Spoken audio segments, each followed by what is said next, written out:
Lagi pada kelas jap.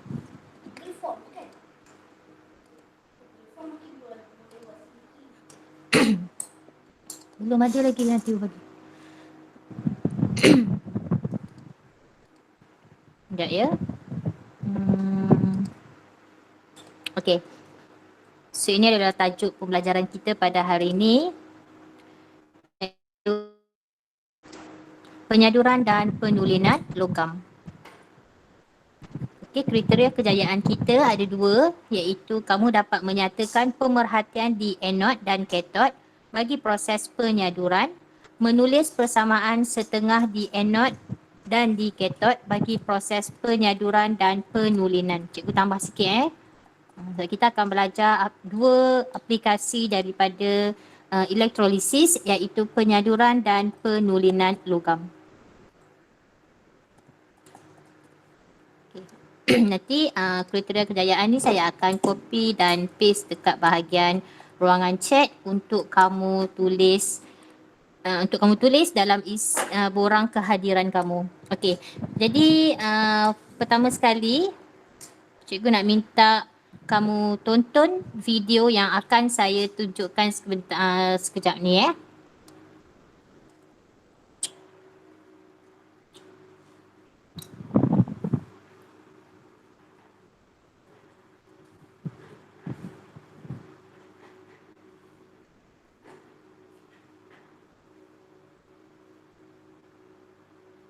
Okey, kamu tonton video yang saya share ni.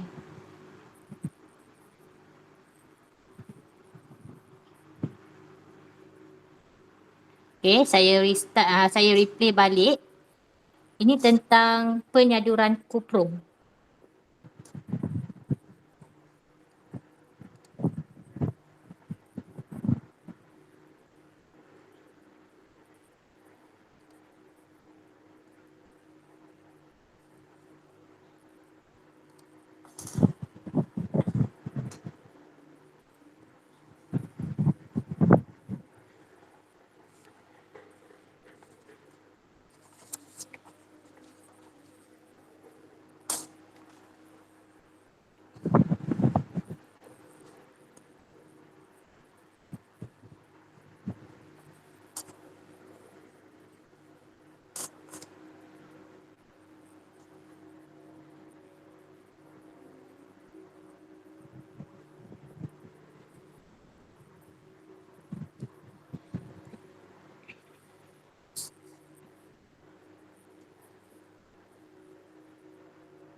Okey.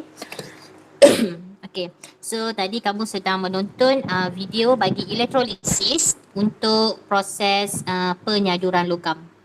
Okey, saya nak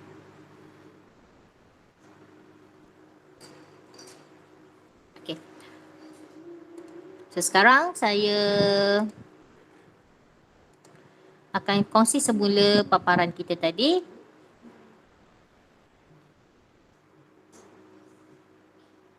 Okey. So tadi kamu dah melihat satu proses penyaduran bagi kuprum kuprum. So salah satu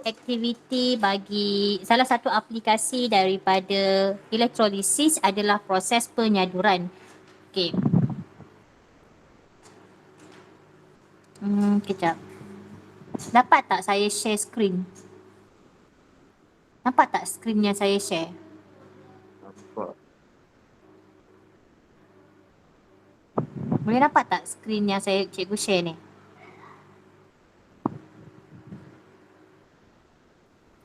Boleh. Ha? Boleh. Boleh? Okey, sebab saya tak nampak dekat saya punya screen.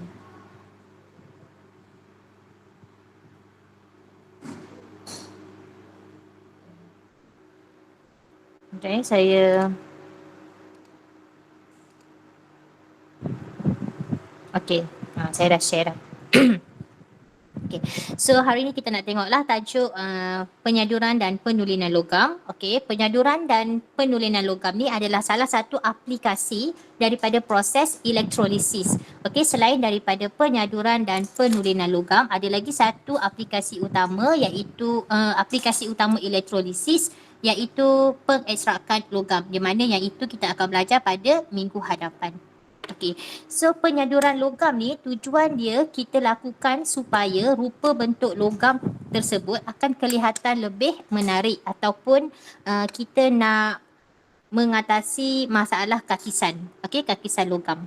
Okey. So kita tengok dahulu yang pertama iaitu penyaduran logam. Ini yang kamu tonton daripada video tadi. So penyaduran logam ni kita lakukan secara elektrolisis di mana kita letakkan objek yang kita hendak sadur. Biasanya objek yang kita hendak sadur tu boleh jadi cincin besi, kunci besi, paku besi pun boleh tapi jaranglah kita buat. Ataupun kunci, paku, sudu besi.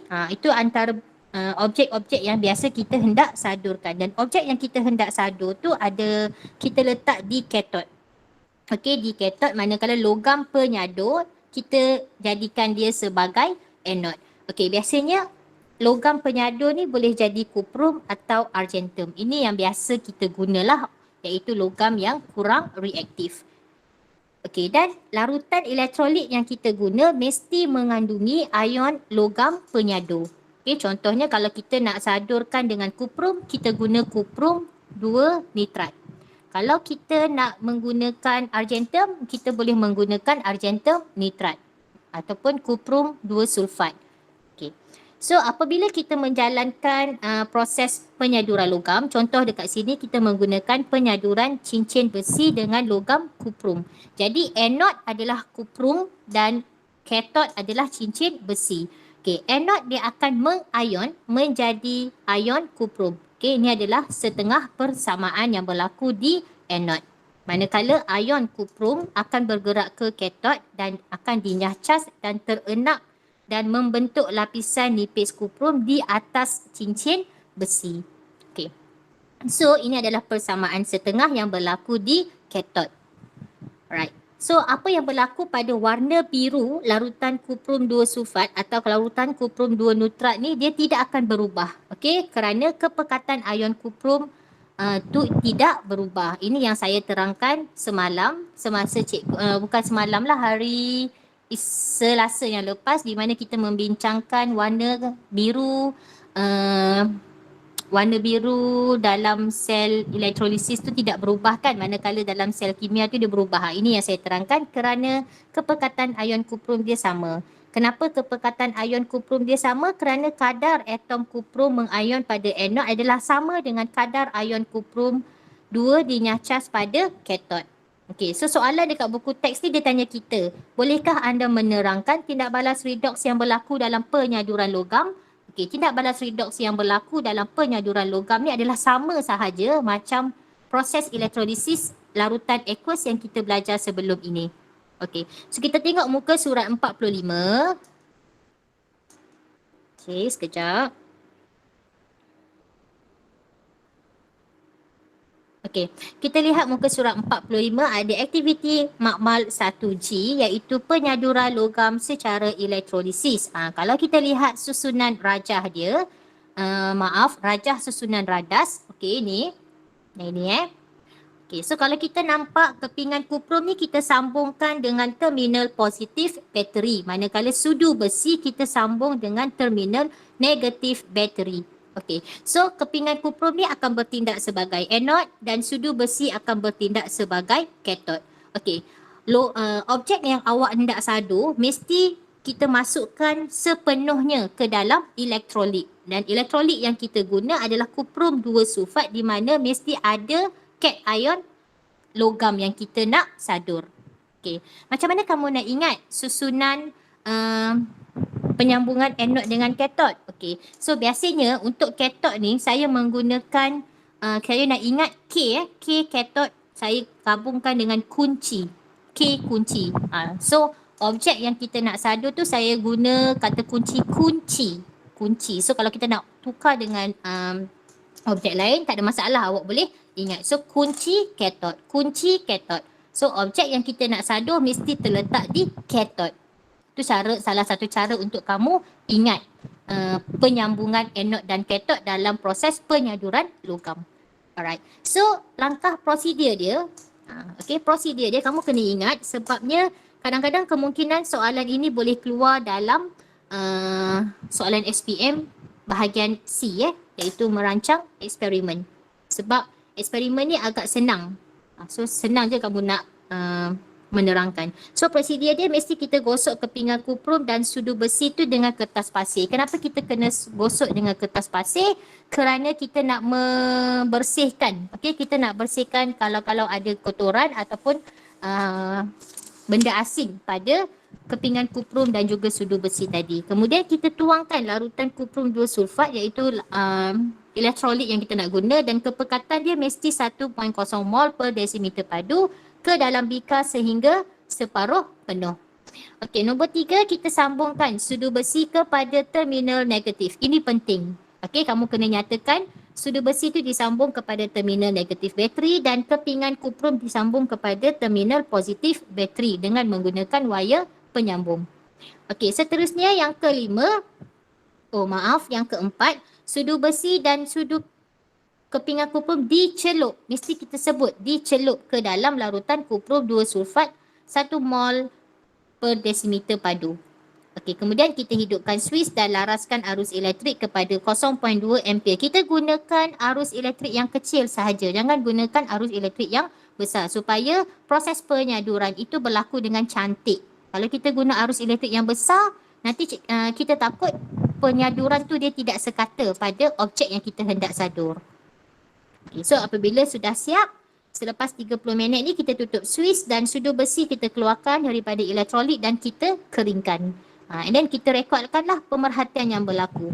So pemerhatian yang akan berlaku, pemerhatian yang kita akan berlaku, anode logam kuprum, so kita tengok gambar rajah ni, elektron ni dia akan mengalir daripada anode ke cathode. Betul? Anode ke cathode. So what happened to anode? What happened to anode ataupun kepingan kuprum? Kepingan kuprum akan menipis.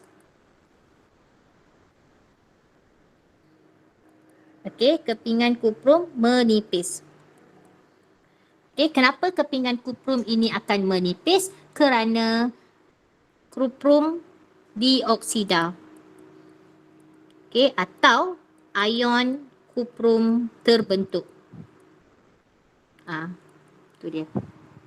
So persamaan setengah persamaan yang berlaku di anode adalah Cu akan dermakan elektron, dia akan bentuk ion kuprum.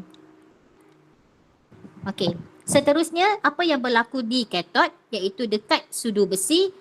So apa yang berlaku kita akan nampak pepejal kuprum adalah pepejal perang kan? Betul tak? Perang ke kelabu? Pepejal perang. So pepejal perang akan terbentuk. Pepejal perang terbentuk. So inference dia adalah atom kuprum terhasil.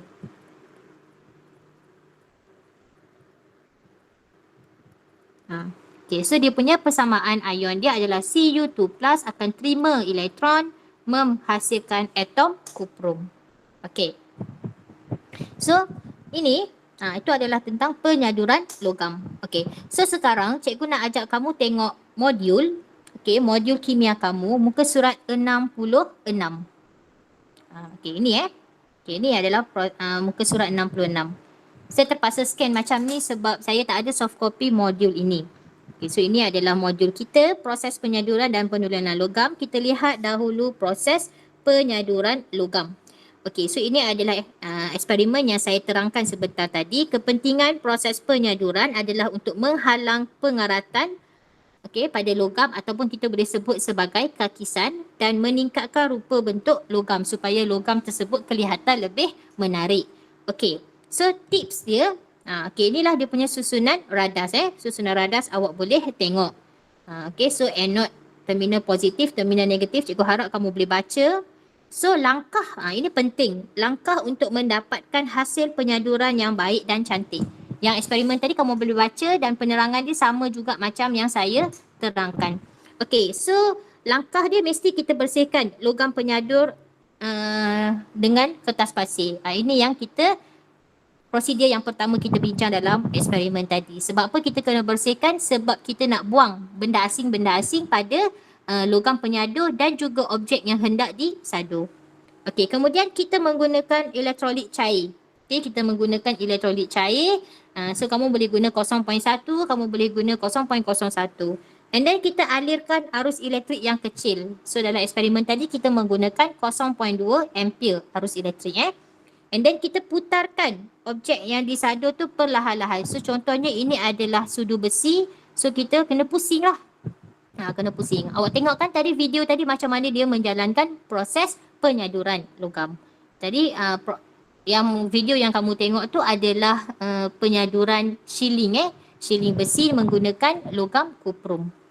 Okey, dan kita panjangkan tempoh masa penyaduran. Mungkin kamu boleh ambil dalam 20 minit, 30 minit. Okey, lagi lama lagi cantiklah proses penyaduran tu berlaku. Okey, kita lihat latihan 54. Okey, kita lihat latihan 54. Ada soalan tak nak tanya? Saya laju sangat ke?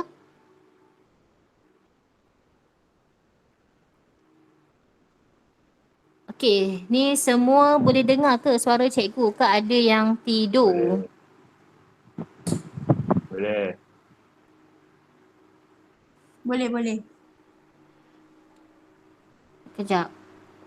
Kenapa saya rasa macam tak dengar suara? Boleh tak someone tolong cakap hi? Hai ke? Lagi sekali? Hai ke?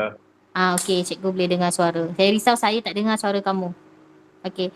Boleh faham tak penerangan saya untuk proses penyaduran logam? Boleh. Boleh Okey.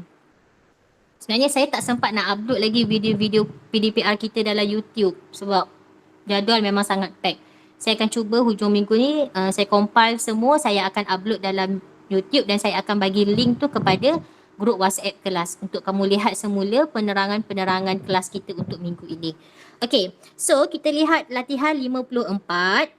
Okey, suatu eksperimen dijalankan bagi menyadur kunci besi dengan logam kuprum. Okey, so biasa soalan dia akan suruh kita lukis ataupun soalan memang dah bagi lukisan tersebut. Depends on question. Okey, jadi lukis satu rajah berlabel bagi eksperimen. So lukisan dia sama je macam elektrolisis biasa. So mesti ada bika. Okey, mesti ada bika untuk isi larutan elektrolit. And then mesti ada kepingan logam yang kita nak sadur. So ini adalah kunci besi. So macam mana nak lukis kunci besi? Ni kunci besi kita. Okay. So itu kunci besi dan kita sambungkan dengan wayar penyambung. Okay, kita sambung dengan wayar penyambung. Mesti ada ammeter. Nak tengok arus elektrik kan? Okay. So mesti ada bateri. Okay, so make sure lukisan kamu, make sure pada lukisan kamu tu kepingan, ini adalah kepingan logam kuprum. Kepingan logam kuprum mesti bersambung pada terminal positif.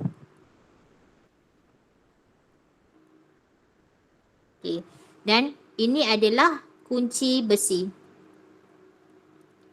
Okay. And then kamu lukislah elektrolit. So elektrolit, ini penting. Elektrolit ni, kejap ya cikgu rasa bika cikgu ni pendek pula. Okay. So pastikan elektrolit kamu tu, kunci besi kamu tu berada sepenuhnya di dalam elektrolit. Okay, mesti ada sepenuhnya di dalam elektrolit. Yang warna merah ni adalah elektrolit. So elektrolit apa yang kita nak guna dalam eksperimen ini? Apakah elektrolit yang kita nak guna dalam eksperimen ini? Lagi sekali. Kuprum nitrat cikgu. Boleh. Kita boleh menggunakan larutan kuprum nitrat. Okey, larutan kuprum 2 nitrat. Selain larutan kuprum 2 nitrat, awak juga boleh menggunakan larutan kuprum 2 sulfat. Mesti pilih garam larut. Okey, garam larut. So senang kamu ambil je kuprum nitrat, kuprum 2 nitrat, kuprum 2 sulfat. Itu adalah garam larut. Okey. Alright. So ini adalah dia punya lukisan rajah berlabel. So ini kita panggil rajah berlabel. Mesti ada gambar rajah dan mesti ada label untuk struktur yang penting. So mesti ada kepingan logam yang kita guna, mesti ada objek yang kita nak sadu dan elektrolit dia. Okay. Seterusnya soalan A. Nyatakan semua cation yang hadir dalam larutan. Dia nak cation. So cation untuk kuprum 2 nitrat adalah Cu2 plus dan juga H plus. So kamu tulislah ion kuprum 2 dan ion hidrogen. Cikgu, boleh tak kalau kita nak tulis dalam bentuk formula? Terima tak? Boleh tak cikgu nak tulis macam ni?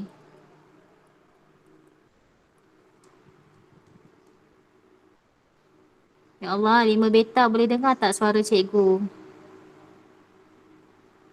Boleh cikgu.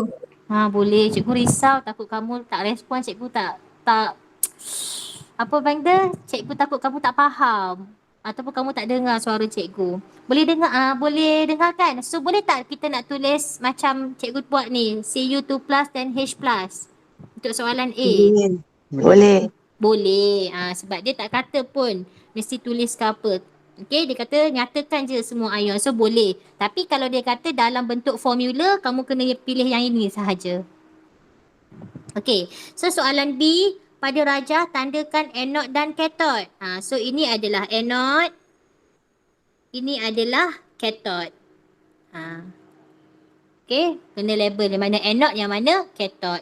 Okey, so soalan proses yang berlaku, okey, proses yang berlaku kita lihat C dia minta kita nyatakan elektrod. Okey, nyatakan elektrod di anod, okey. So di anod adalah kepingan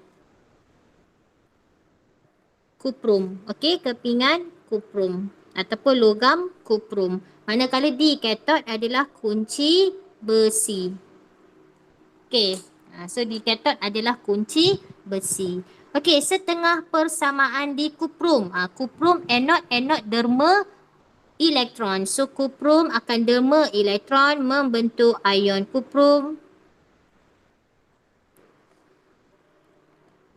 Okey, kuprum mendermakan 2 elektron membentuk ion kuprum. Manakala di katod, okey, di katod macam mana nak buat? Ion kuprum tu dia akan terima elektron membentuk logam kuprum. Okey, so jangan risau. Kalau sepatutnya kalau kita tengok dari segi pemilihan cation ion yang tertarik, mesti kita kena tengok nilai inot yang lebih positif. So kita tahu nilai inot antara ion kuprum dan ion hidrogen, nilai inot ion kuprum lebih positif sebab nilai dia positif 0.34, manakala hidrogen 0.00. So sebab itulah ion kuprum yang dipilih untuk dinyahcas di katod. Okey, so nyatakan pemerhatian. Pemerhatian ini sama macam yang kita bincang dalam eksperimen tadi. So dekat kepingan kuprum akan menipis. Apa yang berlaku kepada kuprum? Kepingan kuprum menipis. Okey, manakala di katod, apa yang berlaku pada kunci besi? Okey, apa yang kita akan nampak adalah pepejal perang terbentuk. Okey, pepejal perang terbentuk. Boleh? Okey, manakala inference. Okey, inference kita katakan kenapa kita nampak kepingan kuprum tu menipis sebab kuprum dioksida. Okey, kuprum dioksida ataupun kita boleh kata ion kuprum terbentuk. Terhasil pun boleh. Okey, ion kuprum terhasil sebab itulah kuprum kepingan kuprum itu semakin menipis. Manakala di katod, apakah inference untuk pemerhatian kita? Kenapa pepejal perang terbentuk? So, pepejal perang itu adalah atom kuprum. So kita katakan atom kuprum terhasil. Okay. So dekat the last one dia tanya kita redox berlaku tak? Ya, memang redox berlaku kerana tindak balas pengoksidaan dan penurunan berlaku dengan serentak. Okey, boleh faham tak? Boleh. Boleh. Okey. So, yang latihan B, okey, yang latihan B saya akan tinggalkan untuk kamu jawab. Okey, yang B ni iaitu seorang pelajar ingin menyadurkan cincin besi dengan lapisan argentum.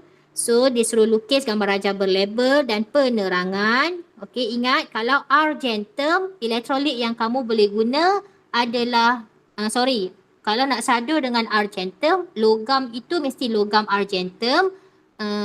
Elektrolit mesti elektrolit argentum. Ada ion argentum. So, contohnya argentum nitrat. Okey, kamu boleh ingat argentum nitrat. Okey. So warna tolong perhati betul-betul kalau argentum warna apa, pepejal apa yang akan terbentuk di katot nanti. Okey. Dan lagi satu latihan, okey. Ini kamu buat, nanti kamu akan submit dekat GC Cikgu nak terang dahulu, baru cikgu akan minta buat latihan sekejap lagi. Dan latihan 55. Okey, nanti kamu lengkapkan latihan 54 dan latihan 55 dan submit melalui Google Classroom. Okey. So soalan 55 ini adalah soalan berbentuk esei. Esei ni biasanya kertas 2 bahagian B atau bahagian C. Okey. So untuk ruangan jawapan dia telah memberi panduan. Dia bimbing kamu untuk jawab. So kamu tinggal isikan tempat kosong sahaja. So soalan ini dia suruh kamu merancang satu eksperimen untuk menyadur sudu besi itu. So jawab betul-betul, ke manalah tahu kod-kod soalan ini yang keluar dalam PS2 nanti. Kod-kod, cikgu tak kata soalan ni Okey, so dalam kamu merancang eksperimen, apakah kriteria yang dia nak adalah bahan kimia yang dia guna iaitu elektrolit dia. Prosedur eksperimen, rajah susunan radas. Rajah susunan radas kamu kena lukis. Okey, dekat sini dia tak tunjuk tapi kamu kena lukis. Setengah persamaan yang terlibat iaitu di anod dan katot, pemerhatian di anod dan katot. Mesti nyatakan. So dekat sini dia dah bimbing kamu, dia dah bagi, so tak ada masalah, kamu boleh follow sahaja. Okay, kamu buat, selepas kelas kamu buat dan submit melalui Google Classroom. Sekejap lagi saya akan upkan classwork ni di Google Classroom kamu. Okay, kemudian kita lihat aplikasi proses elektrolisis yang kedua iaitu proses penulinan logam. Dia sama sahaja. Okey, sama sahaja macam penyaduran, cuma penulinan logam dia melibatkan satu logam tulen, satu logam tidak tulen. Kita lihat dahulu buku teks. Okey. So ini adalah penulinan logam. Kenapa kita perlu menjalankan penulinan logam? Kerana okey, logam kuprum ataupun kita kenali juga dengan nama tembaga. Okey, adalah mineral dan unsur yang penting untuk kehidupan harian kita. So logam kuprum ini adalah logam perindustrian utama kerana sifat-sifat dia yang mulur. Okey, sifat dia yang mulur, boleh tempa, kekonduksian elektrik dan haba yang baik serta dia tahan terhadap kakisan. Sebab tu biasa kita menggunakan tembaga sebab dia tahan kepada kakisan. So ini adalah gambar wayar penyambung kuprum. Okey, kebanyakan kalau dekat makmal pun wayar penyambung pun kita menggunakan wayar penyambung yang disadur dengan kuprum. Cuma logam kuprum yang digunakan dalam pendawaian elektrik mesti 99.99 tulen. Okey. So ketulinan logam kuprum yang diekstrak melalui proses peleburan bijinya adalah dalam lingkungan 99.5%. So perbezaan ketulinan kuprum itu walaupun sedikit, dia akan menjejaskan kekonduksian elektrik. Kalau logam tu tak tulen, dia tak akan boleh mengalirkan arus elektrik dengan baik. So untuk memastikan bahawa logam kuprum itu tulen, maka penulinan logam mesti dilakukan secara proses elektrolisis. Okay, so penulinan kuprum secara elektrolisis mesti dilakukan dengan kepingan nipis kuprum tulen yang kita jadikan dia sebagai katod dan kuprum tak tulen sebagai anod. Okay, dan untuk larutan elektrolit kita menggunakan larutan aqueous garam kuprum, maknanya garam kuprum yang larut. So yang paling senang kita nak guna kat sini adalah kuprum 2 nitrat. Okay. So anod kuprum, anod kuprum tidak tulen akan mengayon. Dekat yang anod tadi adalah tak tulen kan. Okay, so yang tak tulen tu dia akan mengayon ataupun mendermakan elektron membentuk ion kuprum. Macam persamaan setengah yang ini. Okay, ni di anod. Okay, so kita tahu dekat anod memang berlakunya proses pengoksidaan iaitu proses pendermaan elektron. So dia akan menghasilkan ion kuprum. Okay, so pemerhatian yang awak akan nampak, anod ni dia akan semakin menipis. Sama je. Okay, sama juga macam penyaduran tadi Okay, so pada katod, cuma bezanya pada katod kita letakkan logam tulen iaitu kuprum tulen. Okay, so ini di katod. Okay, so pada katod kuprum tulen ni, ion kuprum ni dia akan nyahcas dan membentuk atom kuprum. So apa yang berlaku, kita akan nampak pepejar kuprum yang kita enakkan di dalam elektrolit, okay, pepejar kuprum tulen tu dia akan semakin menebal. Okay, semakin menebal ataupun kita kata pepejar perang terbentuk lah. Okay, pepejar perang terbentuk, tapi sebab dia memang pepejar perang yang asal, so kita akan nampak pepejar perang tu semakin menebal. Okay. So ini adalah eksperimen dia, penulinan logam secara elektrolisis. Okay. So apa yang kita nampak, ini adalah katod, okay, terminal negatif, dan ini adalah anod, terminal positif. So nampak dekat katod kita sambungkan dengan kepingan kuprum tulen, dekat anod kita sambungkan dengan kepingan kuprum tak tulen. Dan elektrolit yang kita guna adalah elektrolit kuprum 2 nitrat yang mesti mengandungi ion kuprum. Okay, so kita akan pasang susunan radas elektrolisis seperti rajah 1.34.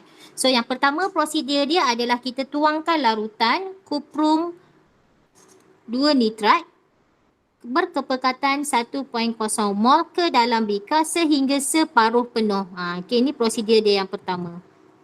Okay, awak jangan hafal tau, awak bayangkan gambar rajah. Awak bayangkan gambar rajah dan awak ingat. Bukanlah ingat, cikgu cakap awak faham. Bila awak ingat gambar rajah, awak boleh tahu apa step yang pertama, step yang kedua. Okey, yang kedua kita sambungkan kepingan kuprum tulen ke terminal negatif bateri, kepingan kuprum tak tulen ke terminal positif bateri. Mesti nyatakan. Okey, sambungan anod dengan katod tu. Okey, and then kita hidupkan suis dan biarkan arus elektrik selama 30 minit. Okey, kemudian kita rekodkan perubahan pada anod dan katod. So perubahan atau pemerhatian di anod dan katod. Okey, pada anod iaitu kuprum tak tulen macam biasa, kuprum tak tulen akan menipis. Cikgu tak tulis panjang-panjang lah, cikgu tulis je menipis. Tapi dalam jawapan kamu nanti kamu buatlah ayat yang lengkap. So kepingan kuprum tu dia akan menipis. Inference dia kenapa dia menipis? Kerana kita katakan, sekejap ya. Okey, kenapa dia menipis? Kerana kita katakan ion 2+ terbentuk. Okey, so setengah persamaan dia adalah Cu mendermakan elektron menghasilkan ion kuprum. Okey, dekat katod, kalau tadi kuprum tidak tulen menipis, dekat katod kuprum tulen menebal. Okey, dia akan menjadi semakin menebal. Okey, kenapa dia semakin menebal? Okey, kenapa dia semakin menebal? Kerana atom kuprum terbentuk. Okay, atom kuprum terbentuk. So persamaan setengah dia adalah Cu2 plus. Okay, dia akan terima, oh lemak, pen warna kuning tak boleh guna kat sini, dia tak berapa nak jelas. Okay, so Cu2 plus dia akan terimalah elektron tadi dan menghasilkan logam kuprum. Okay. So kita lihat dekat sini modul kamu. Ini kita buat sama-sama sebab ada sedikit pengisian tempat kosong dekat modul muka surat 69. Okay, cuba tengok muka surat 69. Okay, muka surat 69 yang ni Alright, kita nak lihat penulinan logam. So eksperimen dia tentang eksperimen untuk menjalankan elektrolisis bagi penulinan logam tidak tulen. Okay, so kepentingan dia kita nak tulenkan logam yang tak tulen tu. Sebab logam yang tak tulen ni dia tidak boleh memberi ciri-ciri ataupun menghasilkan sifat-sifat logam dia yang baik. So, bahan dan radas. Okay, bahan dan radas adalah logam tulen, mesti ada logam tak tulen. Larutan garam yang mengandungi ion logam yang hendak ditulenkan. So, kalau macam dalam exam kamu tak payahlah tulis logam tulen, logam tak tulen. Kamu terus je cakap logam kuprum tulen, logam kuprum tak tulen. Dan larutan garam kuprum 2 nitrat. Terus tulis macam tu. Okay. And then kamu mesti ada bika, mesti ada wayar penyambung, mesti ada sel kering, mesti ada emitter. Okay. And then langkah yang pertama kita masukkan 50 cm padu larutan kuprum 2 nitrat. So dekat sini cikgu terus guna larutan kuprum 2 nitrat. Okay, awak tulis sama-sama ya. Kalau saya laju tolong bagi tahu. Okay, kuprum 2 nitrat 0.1 mol desimeter padu ke dalam bika. Itu adalah prosedur yang pertama. Okay, prosedur yang kedua kita rendamkan kedua-dua elektrod ke dalam larutan kuprum 2 nitrat. Okay, so yang nombor 3. Nombor 3 ni dia kata kat sini logam tulen sebagai katod. Ni memang tak ada jawapan. Memang logam tulen tu dekat katod. Manakala logam tak tulen memang dekat anod. Itu tak ada jawapan tu. Tu kosong je. Dia saja je letak ruangan jawapan. Boleh tak? Boleh. Saya laju sangat ke?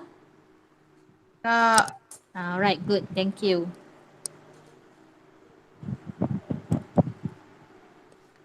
So prosedur yang keempat, sambungkan kedua-dua elektrod pada sel kering. Dan yang kelima, kita rekod semua pemerhatian. Kamu jangan risau, untuk senarai eksperimen, saya sekarang tengah usahakan untuk mencari satu buku nota ringkas. Okey, nota ringkas yang padat dengan nota yang boleh bantu kamu untuk jawab soalan SPM, terutamanya bahagian C. Saya tengah deal dengan pembekal yang saya ambil pada tahun-tahun sebelum ni. Cuma pembekal tu dia belum siap lagi untuk silibus KSSM yang baru. Okay, once dah dapat saya akan inform. Okay, seterusnya kita tengok susunan radas. Okay, ni susunan radas. Kenapa dia guna L? Okay, kenapa dia guna LNO3? Sebab kita tak tahu L tu apa. L tu sebagai unknown. Okay, L tu logam lah. Okay. So, terminal positif, terminal negatif, okay, setengah persamaan, kamu boleh tengok. Okay, pemerhatian. Pemerhatian biasanya ada dua, saiz elektrod mengecil atau elektrod menipis. Biasanya saya pilih yang ini, elektrod menipis. Dan saya akan pilih yang ini untuk di katod, elektrod semakin menebal. Okay, dua-dua tu diterima. Okay. So, semasa proses elektrolisis, kita tengok sikit nota muka surat 70, okay, muka surat 70. Semasa proses elektrolisis, keamatan warna biru larutan kuprum 2 nitrat tidak berubah. Okay, kenapa tidak berubah? Kerana kepekatan ion kuprum 2 dia adalah sama. Ini yang saya duk terang-terang dari semalam. Kenapa kepekatan ion kuprum 2 dia sama, tidak berubah? Kerana kadar pengayonan atom kuprum membentuk atom, sekejap. kadar pengayonan atom kuprum membentuk ion kuprum di anode adalah sama, okey, ataupun diseimbangkan oleh kadar kadarnya cas ion kuprum membentuk atom kuprum di katod. Macam panjang kan ayat dia, tapi sebenarnya kalau kamu cuba tulis apa yang kamu faham sama je, cuma dekat sini dia menggunakan istilah dinyah cas. Kadar nyahcas. Kadar nyahcas tu adalah proses pembentukan penerimaan elektron. Okey, kalau pengayonan kadar proses menderma elektron. Boleh? Okey. So soalan latihan 56. Okey, untuk latihan 56 saya tunjukkan dekat kamu. Okey, latihan 56 saya tunjukkan.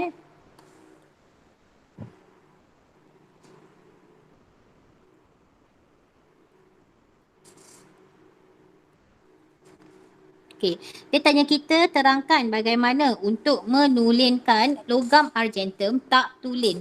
Okey, logam argentum tak tulin.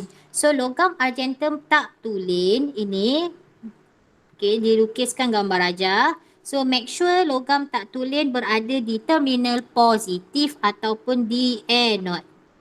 Dan logam argentum tulin di katod, iaitu kita mesti sambung pada terminal negatif. Okey, so larutan elektrolit yang kita guna adalah larutan argentum nitrat. Larutan argentum nitrat. Okay. So, soalan A kita jawab bersama-sama. Nyatakan ket ion yang hadir dalam larutan. Apa ket ion yang hadir dalam larutan? Nurina Farzana.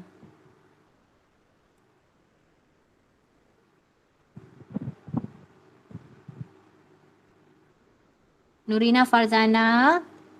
Ya, cikgu. Okey, apakah ket ion yang hadir dalam larutan argentum nitrat?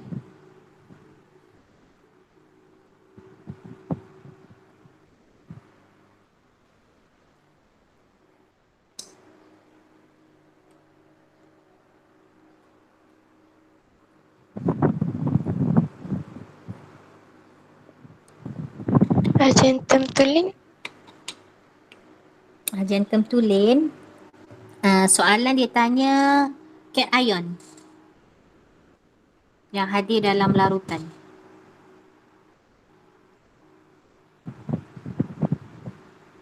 Ket ion positif kan? Ion yang bercas positif. Ada sesiapa yang boleh bantu Nurina? Argentum plus dengan H plus kan cikgu? Ya, betul. Okey, argentum plus iaitu ion argentum dan juga ion hidrogen. Okey, Nurina okey? Okey, cikgu. Okey, cikgu takut kamu confused ni, sebab tu cikgu panggil-panggil juga nama supaya kamu alert. Okey. Cikgu risau sangat bila online class macam ni lah. Takut kamu tak faham tapi kamu malu nak tanya cikgu. Jangan malu-malu, tanya je. Okey. So, pada rajah, tandakan terminal negatif dan terminal positif. So, macam mana kita nak tanda terminal negatif dan terminal positif? Okey, so kamu tulislah dekat sini. Terminal, tulis je dekat rajah tu, terminal positif,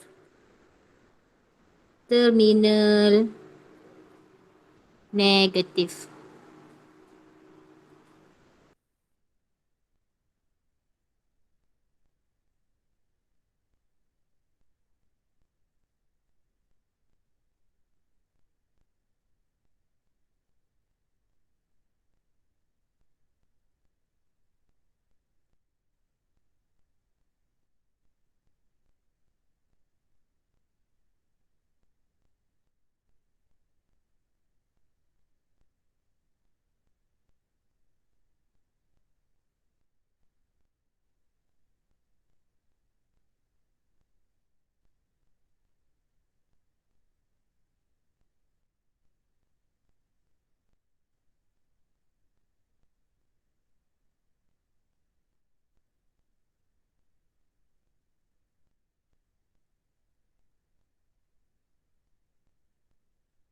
Okey, sekejap saya ada urusan.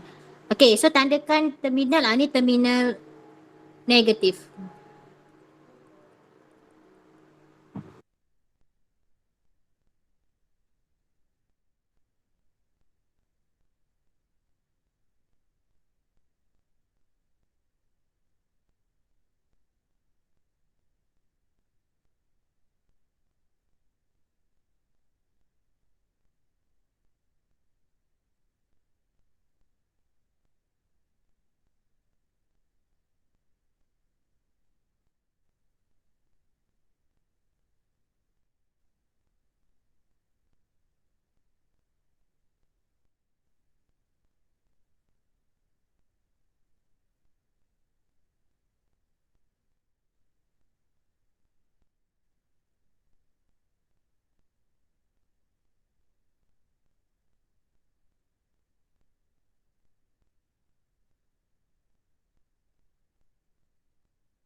Cikgu tak dengar. Oh, la ilaha illallah. Saya off mic rupanya. Patutlah kamu tak dengar cikgu panggil nama tak ada yang menyahut. Sorry. Okay, cikgu ulang balik. Elektrod D anode adalah logam, argentum, tak tulen. Okay, manakala D cathode adalah logam, argentum, tulen. Okay, itu dia punya elektrod. Okay, seterusnya setengah persamaan. So, kamu tahu D anode mesti berlakunya proses pengoksidaan. So, argentum akan derma elektron membentuk ion argentum. Manakala D cathode, ion argentum akan terima elektron membentuk logam argentum. Okey. So pemerhatian yang akan berlaku, kita katakan logam argentum tak tulen, kena sebutlah menipis. Okey, kenapa dia menipis? Kerana ion argentum terbentuk. Okey, ion argentum terbentuk. Okey, manakala D cathode, okey, kita katakan logam argentum tulen menebal. Okey, logam argentum tulen menebal. Kenapa menebal? Kerana atom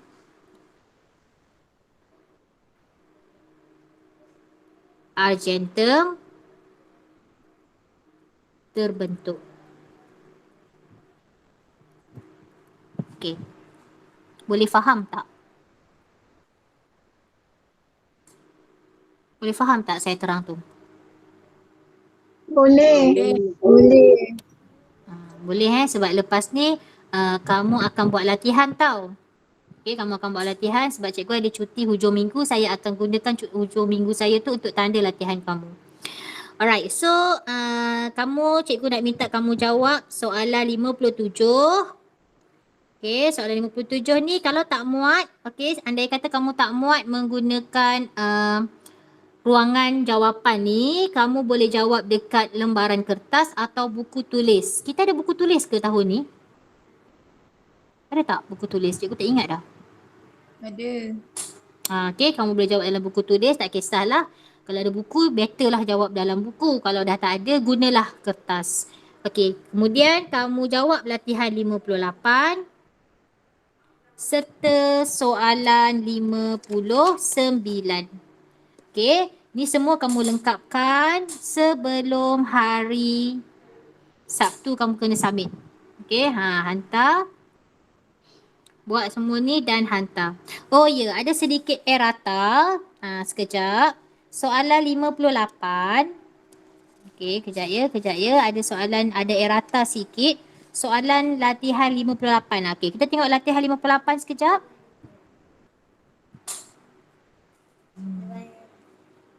Sekejap Okay, latihan 58. Okay, dekat sini. Soalan H tu. Maaf, G. Nampak tak G tu? Cadangkan satu cara untuk mendapatkan hasil penyaduran. Okey, kamu potong penyaduran tu. Okey, bukan penyaduran penulenan. Tolong potong. Okey, cadangkan satu cara untuk mendapatkan hasil penulenan yang baik. Okey, kamu potong penyaduran. Gantikan dengan penulenan. Dan soalan H ni kamu cancel. Ini batal. Tak ada soalan H tu. Potong terus. Soalan dia sampai G sahaja. Okay, itu adalah errata. Okay, soalan 59. Okay, tak ada masalah. Boleh jawab. Okay, boleh tak buat? Boleh buat? Boleh Okay, so sementara ada lagi 15 minit, lebih kurang 10 minit ni, cikgu nak kamu jawab. Okay, kamu jawab. Jawab pula dah, kamu isi kehadiran.